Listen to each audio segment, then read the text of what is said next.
दोस्तों नमस्कार। हम यूजीसी नेट की तैयारी के विषय में कई सारे विषयों पर बात कर रहे हैं और आपको मैं यह बता दूं कि आने वाले सालों में अगर कोई पीएचडी करना चाहता है तो उसके लिए यूजीसी नेट होना मस्ट है।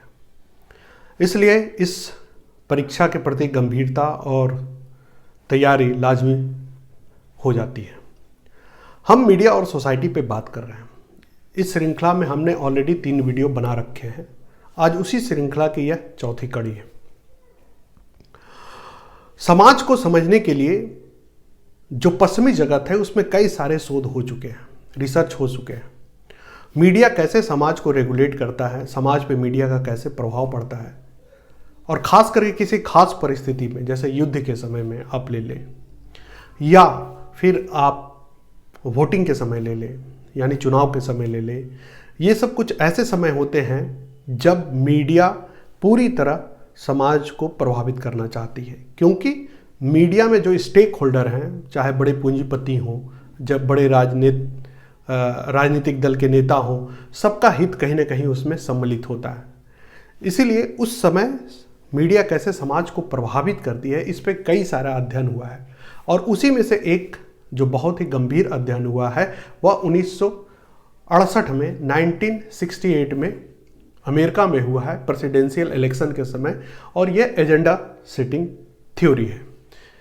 और इस अध्ययन को करने वाले 2 लोग थे, डॉक्टर मैक्स मैककम और डॉक्टर डोनाल्ड शॉ। इन दोनों ने मिलकर यह अध्ययन किया कि मीडिया जो है वह समाज को कैसे प्रभावित करती है। इस अध्ययन में उन दोनों ने इस बात को स्थापित किया या अपने रिसर्च से पाया कि मीडिया एक एजेंडा के तहत काम करता है, यानी एजेंडा उसका तय होता है और वह उसी तय एजेंडा, उसी तय सोच के साथ जो है वह अपने कंटेंट को बनाता है और ऑडियंस को प्रभावित करने का काम करता है। अब यह है क्या, व्हाट इज इट? यह कहता है कि जिस तरह से मीडिया दर्शकों के व्यू को प्रभावित करने का काम करता है, यानी उसके नज़रिया को प्रभावित करने का काम करता है, खुद को उनके बीच में स्थापित करने का काम करता है, यह पूरी तरह से मीडिया की सोची समझी रणनीति के तहत होता है। It means that for any information, for any of the development, the public is totally dependent upon media for the content. कोई भी जानकारी जनता को चाहिए, समाज को चाहिए, तो वो मीडिया की तरफ ही देखेगा। मीडिया जब तक उसको जानकारी नहीं देगा तब तक वह जानकारी के प्रति तुष्ट नहीं होगा, या मीडिया से जानकर ही उसे लगेगा कि मैं जो भी जानता हूं वह सही जानता हूं। और आगे बढ़कर नेक्स्ट इस थ्योरी में यह भी बताया गया है कि मीडिया ना सिर्फ जनता को यह बताती है कि क्या सोचना है, बल्कि यह भी बताती है कि किसके बारे में सोचना है, कैसे सोचना है, किस दृष्टिकोण से सोचना है, और उस पर आपका निर्णय कैसे बनेगा। The fact is very clear that the media not only say to the public what to think, but what to think about. Both the thing are been said by the media. तो media जो है, खास करके mass media की मैं बात कर रहा हूं, वह बहुत पावरफुल है। वह लोगों के लिए पहले से सेट करता है कि उन्हें क्या सोचना है, किस विषय पे सोचना है, क्या दृष्टिकोण रखना है, क्या निर्णय निकालना है। तो मीडिया पूरी तरह से जनता के ऊपर जो विचारधारा है वह थोपता है, यानी तय एजेंडा के तहत, तय स्ट्रैटेजी के तहत जो अपनी सोच है वह जनता पे लागू करने का काम करता है।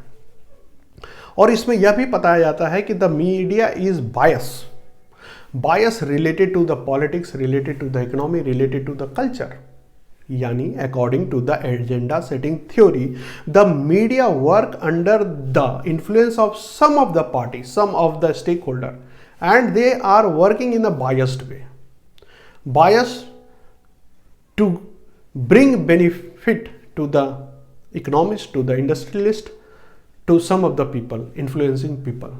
जो प्रभावी लोग हैं उनके लिए राय बनाने का काम करता है, पक्ष बनाने का काम करता है, और वह उसी पक्षधरिता के साथ, उसी सोच के साथ काम करता है। और यह बहुत सोची समझी रणनीति के तहत होता है। ये इतनी सोची समझी रणनीति के तहत होता है कि believe me, you will not be able to understand that how it is going to be happen. और इसके लिए मीडिया क्या करता है? इसके लिए मीडिया क्या करता है, ज़्यादा से ज़्यादा समय भी देता है, ज़्यादा से ज़्यादा स्थान भी देता है। यानी स्थान की जब हम बात कर रहे हैं तो ये प्रिंट मीडिया है जिसमें न्यूज़पेपर प्रमुखता से है, और समय की बात जब कर रहे हैं तो इलेक्ट्रॉनिक मीडिया है जिसमें न्यूज़ चैनल सबसे प्रमुखता से है। उसके अलावा भी इंटरटेनमेंट चैनल हो सकते हैं, फिल्म के भी चैनल हो सकते हैं, गाने के भी चैनल हो सकते हैं। अगर देशभक्ति को प्रमोट करना है किसी खास मकसद से तो उसी तरह के फिल्म दिखा सकते हैं, उसी तरह के गाना आप सुना सकते हैं। तो basically I mean to that whenever the space is related then that mean the newspaper, and whenever time is related then that relates to the electronic channel. तो मीडिया क्या करता है, ज़्यादा से ज़्यादा समय देता है अपने एजेंडा को लागू करने के लिए, उसे फैलाने के लिए, उसे विकसित करने के लिए, उसे समाज में पेनिट्रेट करने के लिए, उसके लिए विश्वास बनाने के लिए, and also media devoid extra time for this purpose, यानी समय और स्थान दोनों देता है। Now how it is possible, और यही तक डोनाल्ड शॉ जो हैं वह रुकते नहीं हैं, वह आगे भी कहते हैं। डोनाल्ड शॉ और मैक्सकॉम बताते हैं कि इसके लिए मीडिया गठजोड़ भी करता है। गठजोड़ से मतलब क्या है, गठजोड़ से मतलब यह है कि एक ही एजेंडा पर सारा मीडिया काम करेगा। सारा media means all the electronic news channel, all the newspaper, all the magazines, all the blogs, all the sites, they will work in a very group manner, यानी एक षड्यंत्र के तहत, एक उसके लिए बड़ा अच्छा एक टर्म है, याद नहीं आ रहा, एक गठजोड़ बनाकर, जी एक गठजोड़ बनाकर वो लोग गठबंधन के तहत काम करते हैं। यानी आप किसी भी चैनल पर जाएंगे उसी एजेंडा से संबंधित आपको न्यूज़ मिलेगा, उसी दृष्टिकोण से संबंधित न्यूज़ मिलेगा, वही कंटेंट का आपको न्यूज़ मिलेगा। तो एक गठबंधन बनाकर काम करते हैं, उसमें अकेला एक मीडिया नहीं होता है बल्कि सारे मीडिया मिलकर ये काम करते हैं। तो जाहिर सी बात है, जब इतना रणनीति के तहत, इतना मेहनत के तहत, इतनी सोची समझी साजिश के तहत अगर बनाया जाएगा, तो आप किसी भी लोग से आप जब पूछेंगे कि देश के बड़े मुद्दे क्या हैं, कौन से बड़े बड़े इशू हैं देश में, वह वही इशू बताएंगे, वही मुद्दे बताएंगे जो मीडिया चला रहा होता है, जो मीडिया दिखा रहा होता है। और उनकी समझ, उनकी जो अंडरस्टैंडिंग है वैसे ही बनती है जैसे कि मीडिया उनको समझाता है या बताता है। तो ये पूरा एजेंडा सेटिंग थ्योरी है, और मैं आपको बता दूं कि ये इस पे निर्भर करता है कि कितना तेज़ी से या कितना मजबूती के साथ एजेंडा को सेट किया जा रहा है, कि मीडिया कितना फ्रीक्वेंसी के साथ चीज़ों को दिखा रहा है। यानी हर आधे घंटे पर न्यूज़ बुलेटिन में वही आ रहा है, कंटेंट में वही मुद्दा आ रहा है, वही एजेंडा आ रहा है, तो ज़्यादा काम करेगा। लेकिन अगर फ्रीक्वेंसी कम है, यानी 24 घंटा में 2 ही घंटा टाइम दे रहा है उस पर, तो उसका असर कम होगा। न्यूज़पेपर में अगर फ्रंट पेज पर डेली दे रहा है और तो उसका असर कम। और कितना बड़ा गठबंधन है, यानी 10 मीडिया हाउस है, 10 मिलके कर रहा है तो ज़्यादा असर होगा। 10 में 4 मिले हुए हैं, 3 का अलग अपना रुख है, तो थोड़ा कम होगा। तो फ्रीक्वेंसी और number of the player involvement जितना बड़ा होगा, एजेंडा सेटिंग थ्योरी उतना बड़ा होगा। तो कुल मिलाकर ये एजेंडा सेटिंग थ्योरी है, और इससे सब प्रभावित हैं। डेवलपिंग कंट्री में भी है, डेवलप्ड कंट्री में पहले ये रिसर्च हो चुका है, भारत भी इसमें शामिल है। अब आज से मैं आपको कुछ ऑब्जेक्टिव क्वेश्चन से भी डिस्कस करूंगा, जिससे कि आपका जो कंसेप्ट का लेवल है वो और अच्छा होगा, आप विषय के प्रति आपकी समझ जो है वह और बारीक होगी। तो अब शुरू करते हैं। कुछ ऑब्जेक्टिव क्वेश्चन हम लोग लेते हैं और उस पर हम चर्चा करेंगे विद देयर आंसर, और उसका एक्सप्लेनेशन भी थोड़ा। Now the first question is that the theory was developed by the 2 researcher name. क्योंकि यूजीसी नेट में ऑब्जेक्टिव क्वेश्चन भी आता है, तो मुझे लगा कि एक अच्छा कई दोस्तों ने ऐसा सलाह भी दिया था कि ऑब्जेक्टिव क्वेश्चन भी आप अगर कुछ बता पाएँ तो ये हेल्पफुल होगा और कंसेप्ट भी क्लियर होगा। तो the theory was developed by 2 researcher name, number A Max McCombs and Donald Shaw, B Walter Lippmann and David Price, C Richard Wright and Ross Becker, D Bernard Cohen and Franklin Buck. तो जाहिर सी बात है, we have already discussed that the correct answer is option A, that is Max McCombs and Donald Shaw. अब moving to the next question, that is agenda setting theory is related to, गौर से सुनिएगा, ये conceptual है, intra personal communication, group communication, inter personal communication and mass communication. अब इसमें जो भी विद्यार्थी हैं जर्नलिज्म और mass communication, they have clear idea that the correct answer is D, mass communication.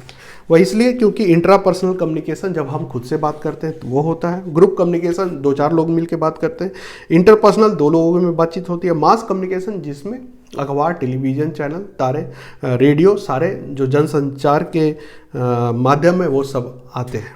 तो मास कम्युनिकेशन इसका करेक्ट आंसर है। Now moving to the next question, that is the term agenda setting theory of media was postulated during the study of the Second World War, B. influence of media on gay right, C. 1968 American presidential election, D. the influence of media on household rules। तो जाहिर सी बात है, I have discuss already this thing in the very beginning that the correct answer is C, that is 1968 American presidential election. उसी समय यह research हुआ था और सारे जो विकल्प हैं वह सही नहीं है या लागू नहीं है इस पे। Now moving to the next question, that is which of the following is not a type of agenda setting, which of the following is not a type of agenda setting, public agenda setting, private agenda setting, media agenda setting, policy agenda setting. तो इसमें से जाहिर सी बात है कि not a type of agenda setting है कि पब्लिक एजेंडा सेटिंग इसके द्वारा बिल्कुल होता है, पब्लिक के बीच में एजेंडा को सेट किया जाता है। प्राइवेट एजेंडा सेटिंग बिल्कुल होता है, पब्लिक में वो भी आ जाते हैं जो प्राइवेट सेक्टर में है या प्राइवेट कंपनियों के लोग भी आते हैं, तो प्राइवेट एजेंडा सेटिंग भी होता है बिल्कुल। मीडिया एजेंडा सेटिंग नहीं होगा क्योंकि मीडिया ही एजेंडा सेट करता है, तो वो कैसे हो सकता है, तो आंसर इज सी। डी है पॉलिसी एजेंडा सेटिंग, जाहिर सी बात है जो लोग पॉलिसी बनाने का काम करते हैं वो भी they are also the part of the public, तो वह भी इसके प्रभाव में आते हैं, तो C is the correct answer. Now moving to the next question, that is which of the following best describe the creation of public awareness and concern of silent issue by the news media। गौर से सुनिएगा, मैं फिर से पढ़ रहा हूँ। Which of the following best describe the creation of public awareness and concern of silent issue by the news media, A agenda setting, B media concentration, C media broadcast, D policy making. The correct answer is A agenda setting. Media concentration जितना ज़्यादा हो कोई दिक्कत नहीं, अगर media अच्छे से काम करे वो तो पॉजिटिव है। मीडिया ब्रॉडकास्ट जितने चैनल आ जाएं, जितना ब्रॉडकास्टिंग लेवल ऊंचा हो, अगर अच्छे से होता है that is good. Policy making this is also a different subject, तो ए सही है एजेंडा सेटिंग। तो ये था आप लोगों के लिए कुछ objective question and I hope so that it will help you in your exam preparation. Now it's over for the today discussion. मिलते हैं इसी तरह से फिर किसी गंभीर विषय के साथ अगले वीडियो में। और अगर आप लोगों ने चैनल को सब्सक्राइब नहीं किया है then please consider it subscribing. So bye bye.